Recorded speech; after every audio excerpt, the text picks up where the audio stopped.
America's Donald Trump and Israel's Benjamin Netanyahu have launched an attack on Iran that is going to change the world. And if it succeeds, though, and the signs are already that it will. After just 2 days so far of missile and drone attacks on more than 500 targets, the US and Israel have already taken out 48 of the top leaders of this Islamic fascist regime, including the Supreme Leader and his defence chiefs. The Iranian regime is in chaos and there are already signs of some splits at the top. On the one side, there are elements of the army and the Iranian Revolutionary Guard Corps who are firing missiles and drones at every Arab neighbour, including the United Arab Emirates, Kuwait, Jordan and Qatar. It's even hit the world's busiest airport in Dubai, paralysing international flights, with Qatar's airport also shut. On the other hand, Iran's foreign minister has not quite apologised to his Arab neighbours, but did say, well, the leadership, or what's left of it, has asked now the army to just hit American targets from now on. We have already told our, armed forces to be careful about the targets that they choose. Our,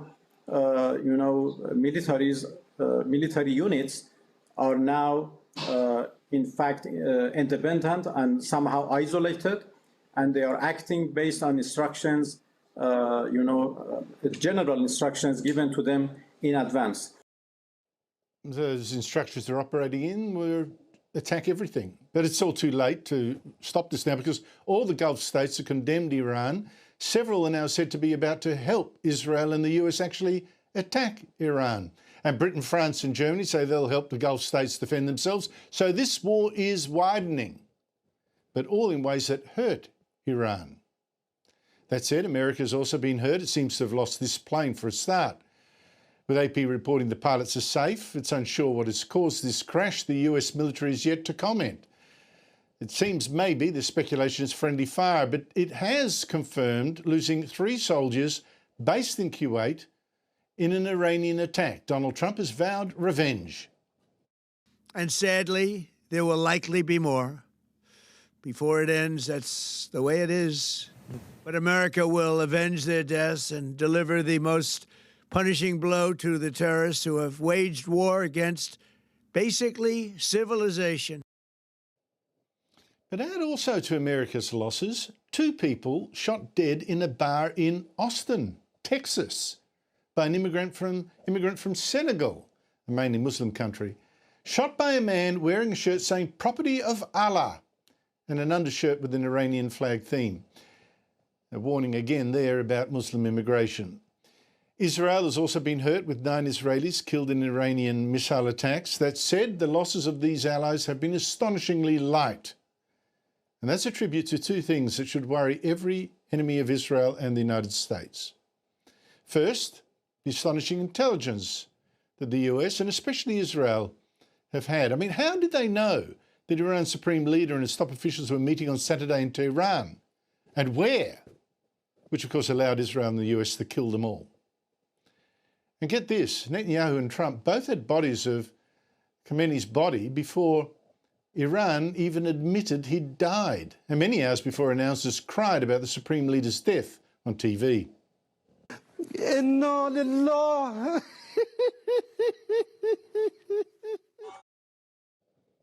Now that penetration tells you how many Iranian officials must be cooperating with Israel and the US in their intelligence services. How many must want their own regime gone, knowing it's a disaster for the country.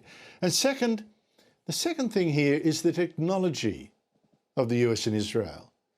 They're able to make Iran look almost toothless in comparison. And it's not just the advanced weaponry. Hackers, identity unknown, interrupted Iranian television to show Netanyahu and Trump making speeches to the Iranian people, asking the soldiers to surrender and the people to rise against the regime.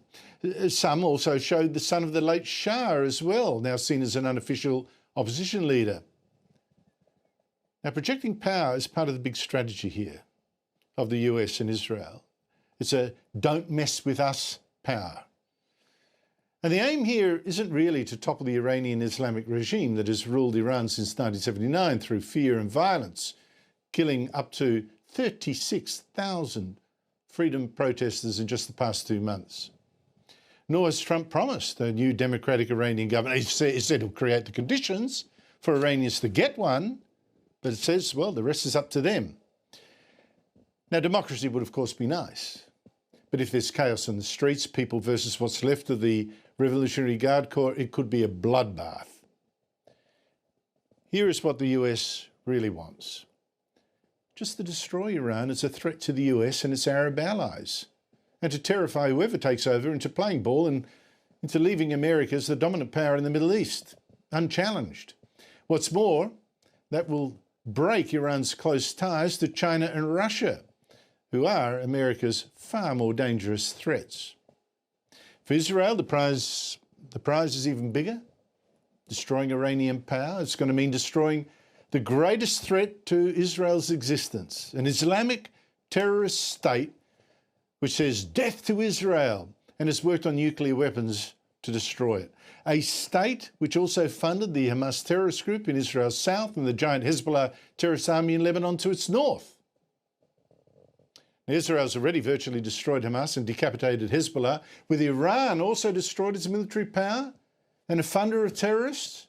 Israel will be safer than it has ever been since its creation. That said, what's left of Hezbollah has now fired rockets at Israel in support of Iran, and Israel has hit back at Hezbollah targets in Lebanon. That's a side issue. The big picture I've given you.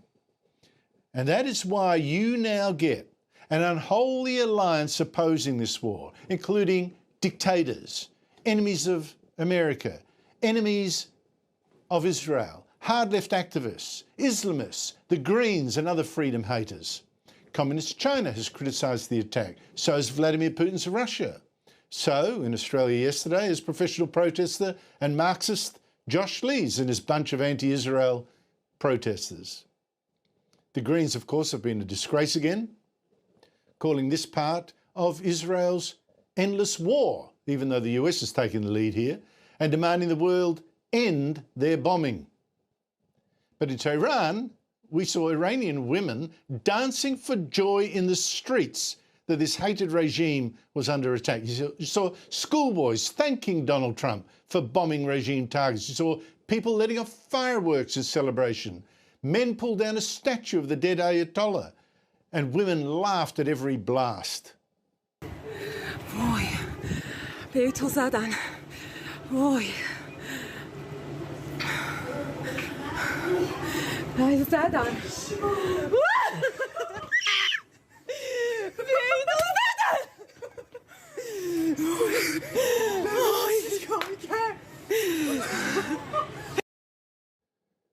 So yes, war is ugly and innocent people will be killed. Things could yet go very badly wrong. And there is no guarantee that Iran will get democracy after this. But I've never in years seen a war like this where people in the country being attacked are cheering the bombs. The issue is freedom. Freedom from tyranny and fear. And the news from the battlefield so far is good. No wonder freedom's enemies are weeping.